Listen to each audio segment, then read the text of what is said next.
welcome to the first ever live Holistic Ambition series. So this is the event series where we talk with visionary leaders about how to create a career, life, and relationships that are sustainable to your well-being and creative and a lot of fun in the process. So I am so excited to introduce our first speaker. First, I'll kind of mention my name. Hello, I'm Stephanie Thoma. I'm the founder of Holistic Ambition, author of Confident Introvert, and today our first guest in the live series is Phnam Bagley. Phnam Bagley designs the future of everything on and off planet Earth. She co-founded Nonfiction, a design firm that turns science fiction into reality for a better future.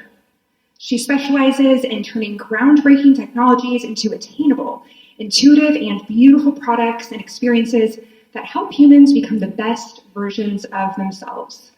So everyone, please join me in welcoming Phnam Bagley.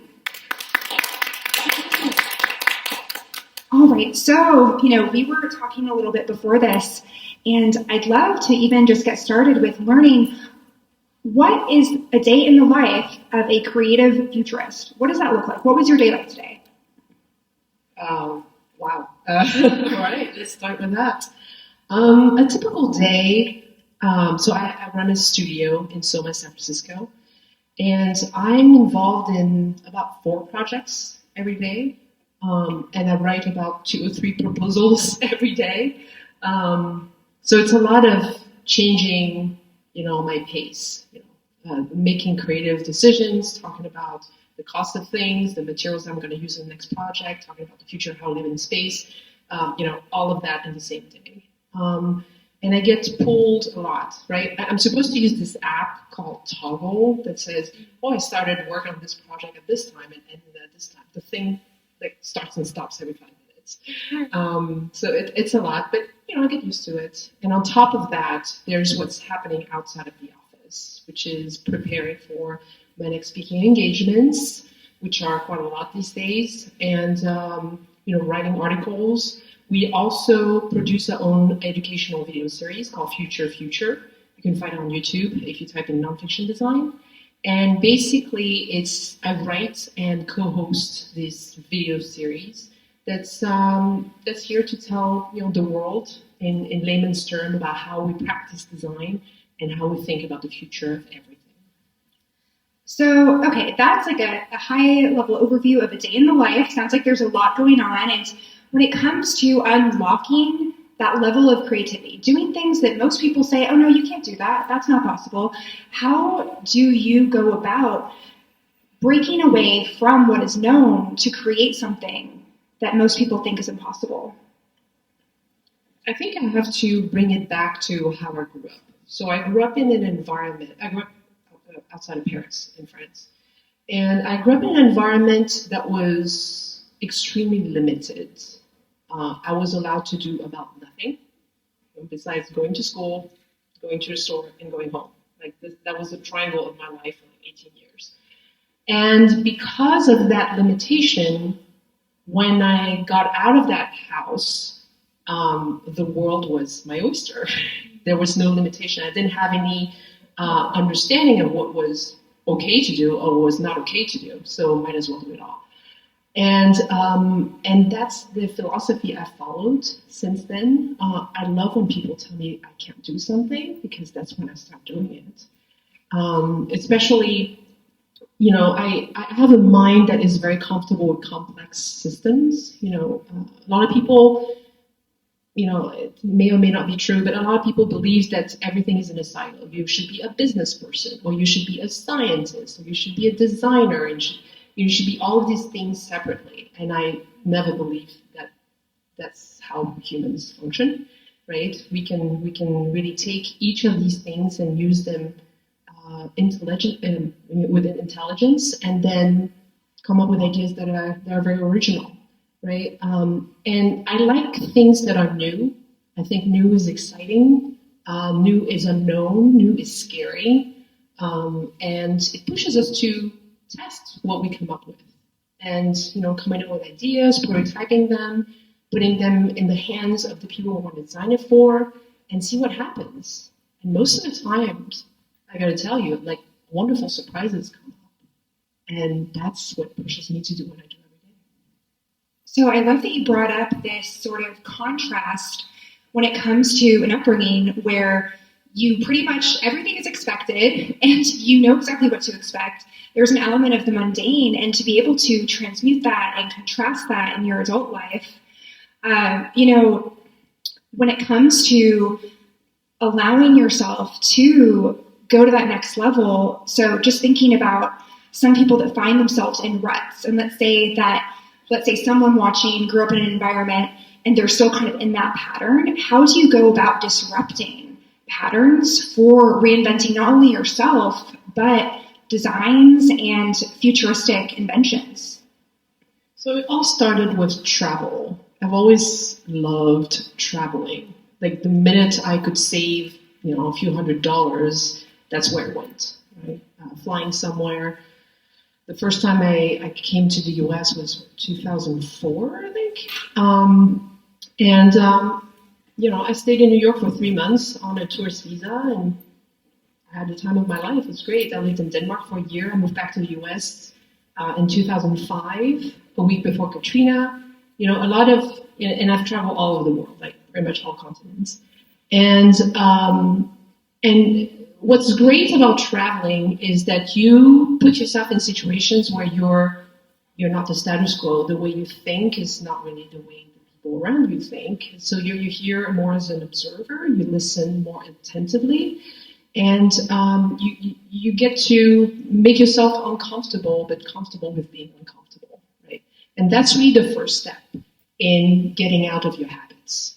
Once you are comfortable with being uncomfortable, then you can start taking risks. You can walk into a room, full of decision makers and start saying something that you truly believe in, but nobody would dare say.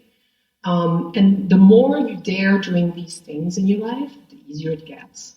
And then, like me, you start getting a reputation of saying those things.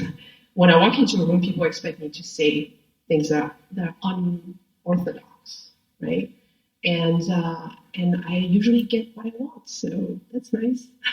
That is very nice. And, when you walk into a room, you bring an air of people expect the unorthodox. And even, something that we touched on just a few moments before we began here, how do you go about designing your hair? That is so fascinating. I don't know anyone else who designs their hair. Yeah, so for a few years, I changed my hair drastically every year. I've had short hair with like red and blonde streaks. I've had platinum pixie. I've had a brown bob. I've had hair all over the place. So, but about 4 years ago, I came up with this hair. I was like, I want to try blue. I had to bleach half my hair. It took forever. And 4 years ago is also when I started doing public speaking quite extensively. And as you may know, when you do public speaking, people need to recognize you one way or another. If I changed my hair tomorrow, none of you would recognize me.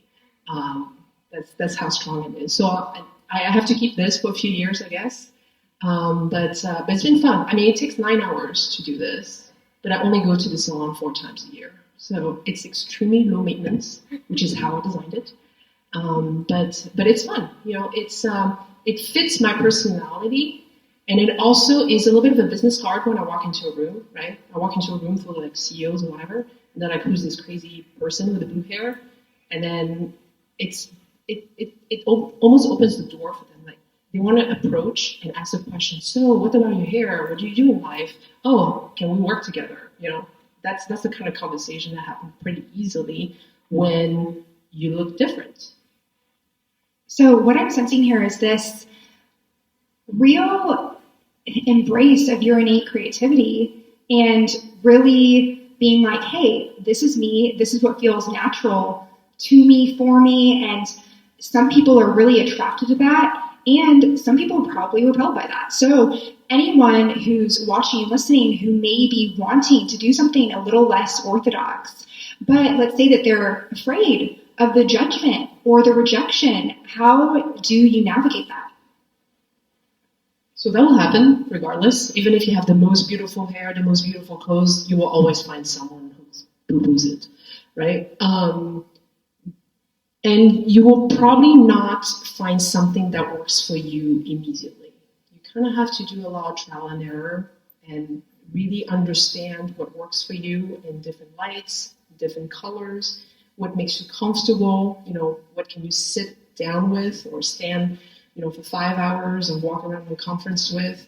So really understand what makes you comfortable as well as make you stand out, as well as make you have fun, right? And as I said, that's not an overnight thing.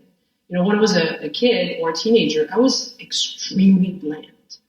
I was the like if you ask any of the people I went to school with, they're like, "Oh, I went to school with her." Like they would absolutely not recognize me today. But I have found myself through a lot of trial and error, through having a lot of fun, and through also respecting who I am. Right? It's life to me is like a permanent search of who I am, and it should be the same for each of you. And yeah, just have fun along the way. I love that. There are so many tie-ins with travel and finding who you are. I'm even sensing an underlying theme of creating who you are with intentionality. And kind of backtracking a little bit to your travel experience, if you were to identify one place that has been one of the most impactful or inspirational places that you've traveled to, where would that be and how did it inspire you? I probably have a lot, but there's one that's particularly close to my heart. So I went to Iran about 5 years ago on vacation. I went all over the country. And there's this place, this mosque in Isfahan, which is well known for being the most beautiful city in the Middle East. This gorgeous blue mosque that had this space. I don't remember how you call this space, but there's a space where your voice is amplified by the architecture. So my guide stood on that specific spot and started reciting Hafez, who's a Sufi poet. And I couldn't understand a word of it, but it felt like a religious experience to be in that very special place, to have this person reciting this very special poem in a beautiful language I didn't understand, right? There's something that really transcended language or commonalities and things like that. It was beautiful. Yeah, so, when it comes to those experiences, right, the ones that we all have those examples of experiences that are so beautiful that you can't even really put into words. It's just a feeling, and almost what's happening is secondary to the feeling that it inspires. And I'm curious, it's very apparent that you really live by your own sense of beauty, both felt and seen. So how do you go about being intentional with infusing beauty into your life, and how can others ensure that they're living that much more beautifully? Beauty to me is very linked to history. Because I work in the future, I live in the present, I have to look to the past. And it's really the bridges between these three places that I find very interesting, right? I didn't grow up wanting to be a designer or an architect or any of the things I do today, but I've always wanted to understand where things come from, why they came to be what they are today, and how we can dream of the future. And I always felt that we had power over that, or over the interpretation of how it was, right? That's something that's very apparent even in the way I talk about design, right? It's I see richness in creativity and storytelling. I think history is very much about storytelling, answering the who, the what, the how, the when, the why, most importantly. And why, when we look to the past, the why is really the question we want to answer. Why do we do that in this specific context, through these specific people, and why do we remember it? And what have we learned from these things? And what do we take from the past in order to build a future that is not only responsible, but also beautiful, right? And to me, beauty, history, the living, the privilege of living, that's what's beautiful. you're really tying in a lot of aspects of history and beauty, and implicit in that is legacy. So, you are designing for the future that will become the past. So I would love for you to share with us what you anticipate your legacy being, and maybe if there's an invention that you have already made or that you will create that you believe will be a part of that, if you were to make a guess. Sure. So hopefully by 2030, I'll have 1 or 2 modules up in space. That's a pretty cool legacy. Can you explain what that is for anyone that isn't well versed in the space world? So most of you probably know the International Space Station. So it's a station that's been up there for 22 years. There will be other space stations coming up that are commercial, so not necessarily put up by NASA or European Space Agency or Russia. And so typically they have a core, connected to like solar panels, and attached to that core are modules. Some of them are inflatables and some of them are hard shell. And these modules are where you work, where you sleep, where you eat, where you live when you're up on a mission up there. So most professional astronauts go up there for about 6 months at a time. And then probably people who go there for many other reasons in the future will stay shorter.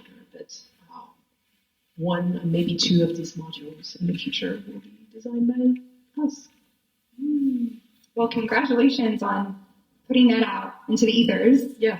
And even, right now, so your TED Talk that I had the pleasure of attending, that will be coming out any second now. Don't know the exact date, but stay tuned for Phnam's TED Talk about creating food in space. Can you tell us more about that conceptually and how it will impact the future?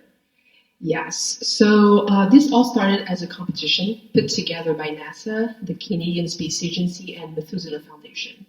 So the idea is what we have today to feed astronauts is basically prepackaged foods, very much what they give the military, or fresh food that is shipped up, every time there's a resupply. And the food is not that great. And one of the big problems with that is that astronauts tend to lose weight over time. I think there's been like 2 or 3 astronauts out of the 600 that have been up there who haven't lost weight. And losing weight on Earth is something that all of us want, but losing weight in space is extremely dangerous, especially if you're going to go on long-term missions like going to Mars, right? Going to Mars is going to be 2.5 to 3 years round trip. During that time, if you continue losing weight, you can actually die. So in order to prevent all of that from happening, we have to design food systems that are appetizing, that keep the weight in, that make sure that they protect you from radiation, that give you the nutrition that you need, and also bring pleasure. So my team came up with a 4 machine system that help grow, process, and make food that's actually beautiful. And so, I'm not going to go into details, that would take forever, but, we grow microgreens and we grow microalgae that you can turn into tasty bites. We actually came up with recipes. And these bites are, the theory is microalgae can protect our cells from dangerous levels of radiation, which are going to be extremely potent on our way to Mars. And so hopefully this will be enough to protect the astronauts from developing cancer on their way to Mars. How common is that? To develop cancer? Well, we so far we've kind of like stayed in the vicinity of the Earth. As far as we could go was the moon, and the other side of the moon, and that's it. Going to Mars at this point, a lot of people in the space industry believe that's a terrible idea because of radiation alone. I'm also a board advisor to a company called Deep Space Biology, and what they do is that they create simulations on rats and humans. So basically you input a bunch of stressors like isolation, being in space, exposed to different types of radiation in space, and then it tells you what happens to you as a whole body cell level, at the DNA level, mitochondria, etc., etc. So, and that's all based on information that has been gathered from papers that go through an AI filter and all that. Yeah, so first of all, Phnam, you are a phenomenal cook making beautiful food. So I'm curious, when it comes to the wellness aspect for astronauts eating beautiful food, like how does that impact them beyond genetically when it comes down to the emotional lived experience of that? Yeah, I mean, all of us, when we smile, when we eat, we digest better, right? When we eat food that's interesting, like full of spices and are reminiscent of certain cultures, we are somewhat entertained. We're entertained by the food that we eat. That's why we go to restaurants. That's why we try different cuisines, right? Otherwise, we just eat for sustenance, which sounds like the saddest thing ever. Not in Soylent? No. But I mean, I understand the concept. It's funny, like I like to tell people that I'm fine with those people, but I absolutely despise people who won't eat for sustenance. Like I don't understand. Like, why are you here? But yeah, it's all of those things. So all of the work that we do in space, in the end, is to make living in space, which is about the harshest condition you can think of, easier. So if it's easier, then more of us are going to be welcomed up there. Because the future of space is all of us up there, right? 100 years ago, if you ask the average person, do you see yourself in an airplane going from point A to point B, whatever you like, using airplanes? And they'll be like, hell no, I'm not doing that. That sounds dangerous. Same thing is going to happen in space in 100 years. Every one of us is going to go up in space the same way we go on an airplane today. It's just a matter of time. And so developing all of the technology up in space is going to be great, and we're going to take that technology and bring it back to Earth. And that's nothing new. We've done that since the beginning of space agencies, basically. So think of like solar cells or prosthetics, or even the cover on your camera lens on your smartphone, or what else? Like wireless technology for communication. All of this technology we use every day were developed in space and translated to Earth applications. And so, because we also work on Earth applications, we take this technology and bring it back to space. One of the examples that we designed a product, which is a wearable that we developed with UC Berkeley. And basically, it's a wearable that applies electricity to your prefrontal cortex and tells your brain how to fall asleep and how to stay asleep all night. Just to tell you how effective this product is, it's one of our employees is a woman of a certain age, and she was a lifelong insomniac. Could not sleep more than 3 or 4 hours a night, interrupted all the time, and was groggy all day. On night 2 of trying this product, she experienced 8 hours of sleep, an hour and a half REM sleep, an hour and a half deep sleep. So that's the kind of technology that is going to change people's lives here. Because you have to remember that sleep is emotional, right? Everything is connected to sleep. If you don't sleep well, you'll be awful to be around. You can't focus. You can't be effective during the day, and everybody will hate you. So the reason why I mentioned this product is because sleep is actually a huge problem in space. So aboard the International Space Station, you experience between 15 and 16 sunrises and sunsets a day. So imagine your circadian rhythm. You have no idea what day it is, completely traumatized. And there's a loud sound, because that's how the station works, right? The smell of space. I could give you an entire hour lecture about how awful it smells in space. In a word? Okay, maybe not in a word, but like, I've never been in space, obviously, but I met someone who told me that the closest on Earth that they've experienced to how it smells in space is being stuck for 3 days aboard a Trans-Siberian train with all the doors closed in the summer. Okay, we have it. So anyway, so sleeping in space is awful, and you're floating microgravity. There's no like gravity, pushing your body towards like a comfortable mattress. So if we take that the wearable that we designed for Earth application and bring it back to space, the that can be a game changer, right? So really that back and forth between innovation in space for the benefit of Earth, benefit of innovation on Earth for the benefit of space, that's really what my company does.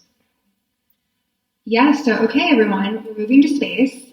Hope you're prepared. Well, actually, I'm curious when it comes to this transition into space, you made this tie-in between, pretty soon everyone will be flying in airplanes. And everyone's like, no, we're not going to be doing that. And here we are in airplanes all the time. So when we think about space in terms of the timeline, so it's currently the year 2023. Let's imagine that YouTube still exists, in 100 years. What is your prediction for when the transition will begin and when it will be at its most robust? Well, the transition already started. There are some space tourists that have been up there. Obviously, people who can afford it at this point, or people who have won competitions of sorts. I know a few of them that have been privileged to go up there for a few days. So a very fun fact. Expedition 4, which went up a year and a half ago, was the first fully civilian mission up in space. And it was up there for like 3 or 4 years, and 3 or 4 days, sorry. And the reason why the mission lasted that long or that short is kind of entirely due to how long the toilet would last without breaking. That's how they plan missions today. How long? Like 3 or 4 days. Oh, that's not that long. Okay. Oh yeah. Toilets breaking in space is a real problem. I know a plumber that would love to go to space. Plumbers in space? The what? Plumbers in space? Is that future? Yeah, all day. We need them. All right. Well, I don't know about a segue, but I'm just going to ask, when it comes to aesthetics and utility, when you go about designing something, do you start with the utility? Do you start with the aesthetic? How do they meld together? So we use 3 things. It's all about the balance between aesthetics, value, and function. And you really have to go around that circle regularly. So there are certain designers that do only aesthetics. So they do very beautiful things. You can stare at them, you can make beautiful renderings out of them, and the thing will never be made. And then you have other designers that focus only on function. And then, it might work, but you really have to have instructions to understand how it works, and then nobody wants to buy it. And then you have the people who only think about value. They're like, this is going to be great for sustainability or to change the world and all that. But they haven't thought about the function or haven't thought about this thing, so nobody's going to buy that thing. So really it's the balance between the 3 that you have to check all the time in order to make a good product. And that's, back when I was a professor, that's really what I taught is don't focus too much on one of the 3 and make sure there's a balance between the 3. And another balance that I'd like to put on the table as well in the world of design is that design essentially is sort of useless by itself. It's only useful if it connects things. So design, if it connects business with science, with technology, with art, becomes extremely useful. But design by itself, who cares? So in that vein, do you prefer, let's say, creating something completely imagined from scratch or making a reiteration of an existing product? And what has been your experience with each? It depends on the project, but my company specifically focuses on new ideas, new technologies, and new ways of doing things. And nothing comes from the ether, right? Like, there's no real invention of ideas. Everything is about connecting things that nobody really thought about connecting before. So that's why storytelling is so important. Where do we start? What are the problems? Where should we end up? Right? That's usually the story we tell ourselves. And we go through different exercises, brainstorming exercises, surrounding ourselves with things that are inspiring, like materials or different ways of living, rituals, looking at the past and understanding what has been around for like 1,000 years versus was just invited 5 minutes ago. And so really, there's like 1,000 different tools that we use and put together in this mess And then out of that mess, we see something that's interesting. We're like, oh, this is interesting. How about we spend the next 2 days just developing something around it? And then intuition is so incredibly important. That's probably my biggest tool or skill, I would say. It's like I know when something has potential when I see it. I can smell it. And that's what we use in order to take an idea and turn it into a product that becomes successful. You mentioned this concept of ritual. You mentioned this idea of intuition. How do the two play together? So, for example, when it comes to activating your intuition or maintaining that attunement and that trust of it and actively following it, are there any sort of ways that you go about that? Yeah, I think it's going to be a mix of resilience and health. So resilience to me is the ability to do the things that you need to do in any situation. If you're in this extremely stressful situation or if you're in a calm situation, you should be able to deal with it, right? Don't freak out, don't start screaming at things. So that is the grit part. Health comes from taking care of yourself. If I don't sleep well, if I don't work out regularly, if I eat crap, if I don't have good relationships, I'm going to be a terrible person to be around, right? Like all of us.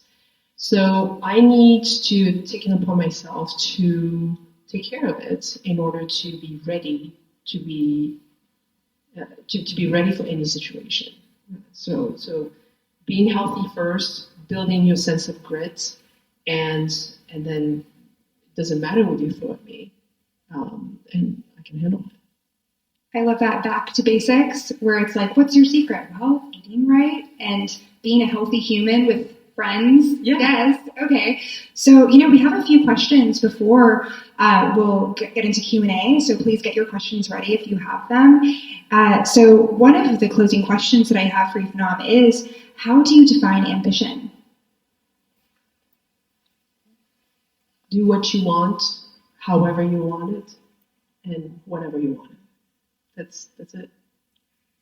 Snaps for that. You mentioned earlier creative autonomy. So yeah, and what, distilling that even further or even reiterating upon that, how do you define holistic ambition?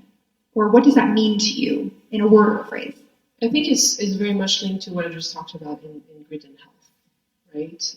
Thinking about how your body and your mind and your spirit approach the world, and be ready for it.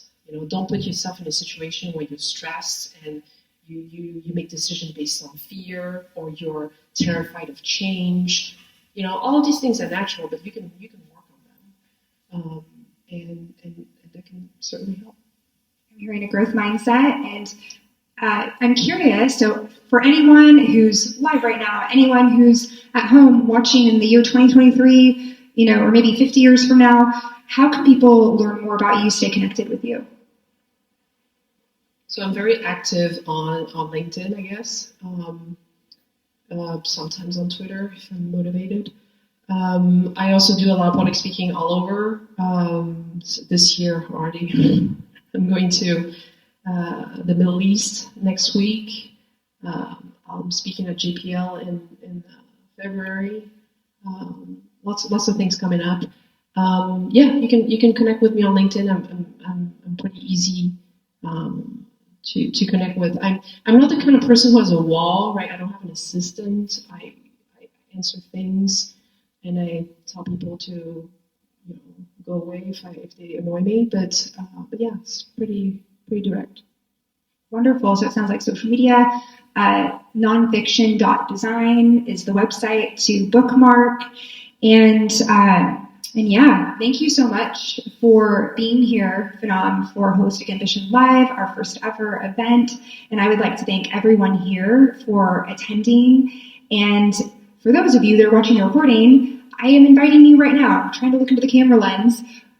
Stay tuned for the next Holistic Ambition speaker. Go ahead and subscribe. Until next time.